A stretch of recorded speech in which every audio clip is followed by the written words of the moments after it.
sejahtera. Berikut kita ke video ketiga dalam siri kita tentang AIHA kali ini. Kali ini kita ingin membicarakan tentang rawatan yang kita beri kepada pesakit-pesakit kita setelah diagnosis dibuat.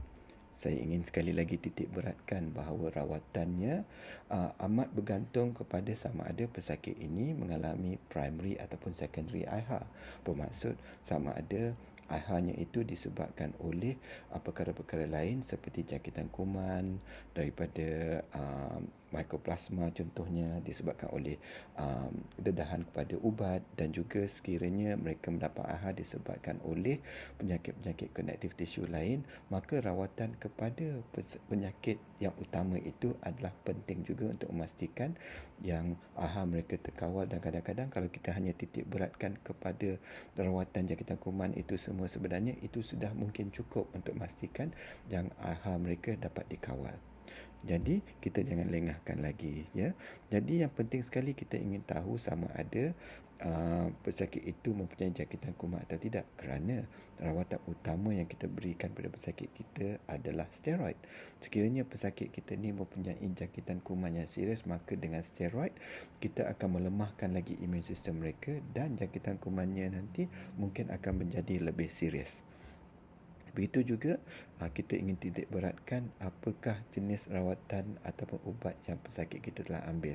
Kerana sekiranya pesakit kita mempunyai masalah dengan AIHA disebabkan oleh penggunaan penicillin contohnya, maka sekiranya kita ingin menggunakan penicillin ataupun antibiotik lain pada masa akan datang, maka kita perlu berhati-hati kerana AIHA mereka mungkin datang semula.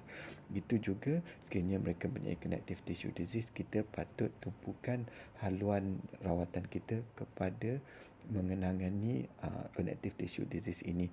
Walaupun steroid adalah salah satu komponen yang kita guna untuk rawatan connective tissue disease, dengan kita menggunakan ubat-ubat khusus kepada penyakit ini, kita dapat juga mengawal AIHA kita.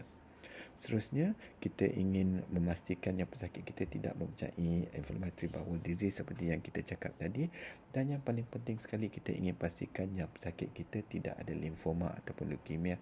Kerana sebelum ini, saya mempunyai beberapa pesakit yang dapat AIHA. Selepas 2-3 tahun penyakitnya dikawal, mereka datang semula dan kita dapati yang mereka sebenarnya mempunyai sejenis limfoma selepas itu. Dari segi rawatan utama yang kita beri memanglah steroid. Jadi, kalau kita tengokkan, kita asingkan rawatan kepada pesakit kita ini kepada dua kumpulan, iaitu menggunakan steroid dan juga menggunakan steroid sparing agent.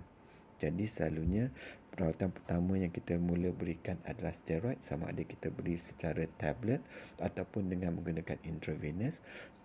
Disebabkan oleh selalunya pesakit yang datang selalunya mempunyai gejala, selalunya hemoglobinnya memang betul-betul rendah, maka secara tidak langsung kita memang terus berikan rawatan steroid ini dengan menggunakan intravenous. Tetapi tidak salah sekiranya pesakit kita mempunyai gejala yang agak ringan dan kita hanya jumpa di klinik, dia mendapat sedikit hemolysis. Kita boleh rawat mereka dengan menggunakan tablet sahaja semasa mereka menunggu untuk ujian darah mereka untuk datang balik, ya. Setelah diberi rawatan awal menggunakan steroid, maka kita pun faham daripada penyakit kita sebelum ini yang steroid jika diberikan pada jangka masa yang lama mungkin akan memberi banyak kesan sampingan. Oleh kerana itu, kita cuba elakkan daripada penggunaan steroid secara terlalu lama. Jadi antara ubat-ubat lain yang kita boleh pakai sekiranya pesakit kita masih lagi mempunyai AIHA setelah diberi rawatan awal, maka kita patut berfikir tentang menggunakan ubat lain. Selalunya saya akan bagi steroid ini paling lama pun dalam 6 minggu, mulanya pada dos yang agak tinggi, kemudian dikurangkan sedikit demi sedikit setiap 2 minggu seperti itu, sampai 6 minggu selalunya mereka sudah pergi kepada dos yang agak minimum. Jadi sekiranya masih lagi mempunyai gejala hemolysis, maka saya akan berfikir dan berbincang dengan mereka untuk memerlukan rawatan sampingannya, rawatan di mana kita akan terus memberikan mereka immunosuppression, tetapi dari segi side effectnya mungkin tidak seberat steroid. Malangnya, ubat-ubat alternatif ini ia kurang berkesan pada peringkat awal. Dia cara ataupun tempoh masa di mana ia bertindak mungkin tidak secepat steroid. Jadi sebab itu steroid adalah pilihan utama semasa pesakit-pesakit ini mendapat serangan AIHA. Selalunya ubat yang saya selalu pakai ialah Plaquenil, terutamanya kepada pesakit-pesakit yang juga mempunyai connective tissue disease.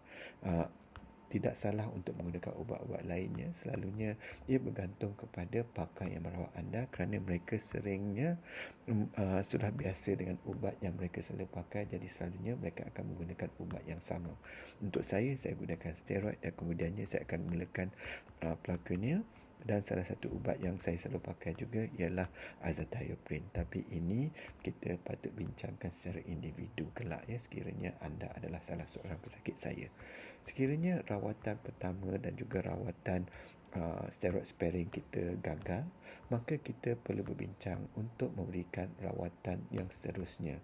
Jadi rawatan seterusnya ataupun second line treatment ini selalunya berbentuk sama ada danazol ataupun rituximab, dan kadang-kadang kita perlu membuat pembedahan untuk mengeluarkan limpa kerana majoriti daripada sel yang pecah dikeluarkan daripada badan kita melalui limpa.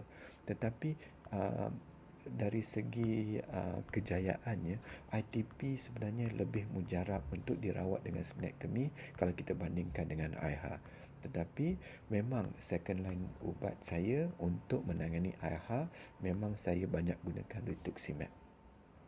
Sekiranya pesakit kita berjaya dirawat, dia kembali kepada normal, steroidnya dapat diberhentikan, kita kena nasihatkan pesakit-pesakit kita ini supaya berwaspada sekiranya mereka didedahkan semula dengan jangkitan kuman ataupun mereka kembali mengambil suplemen yang mereka ambil dahulu, ataupun sekiranya mereka mendapat relapse daripada connective tissue disease mereka ataupun relapse daripada ulcerative colitis mereka.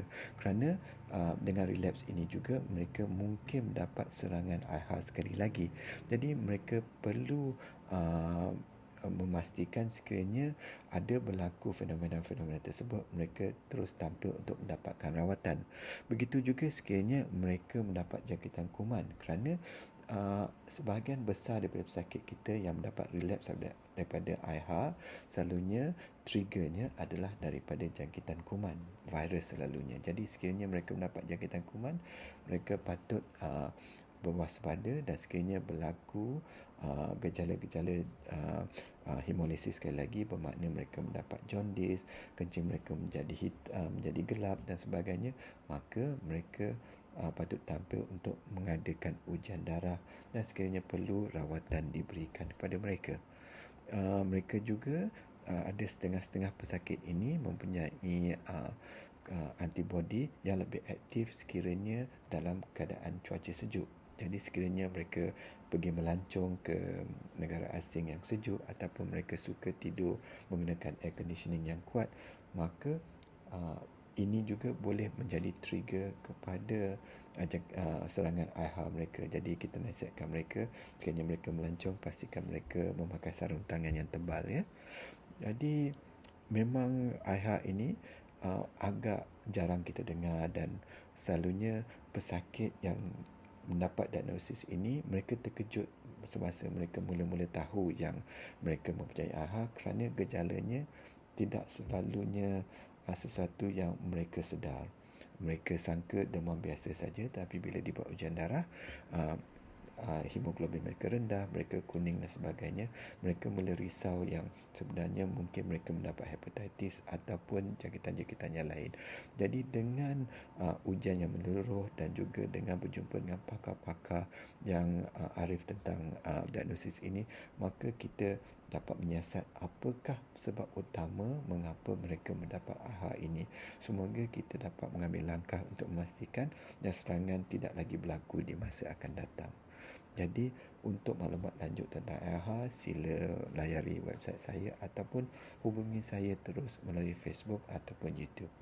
Sekian, terima kasih.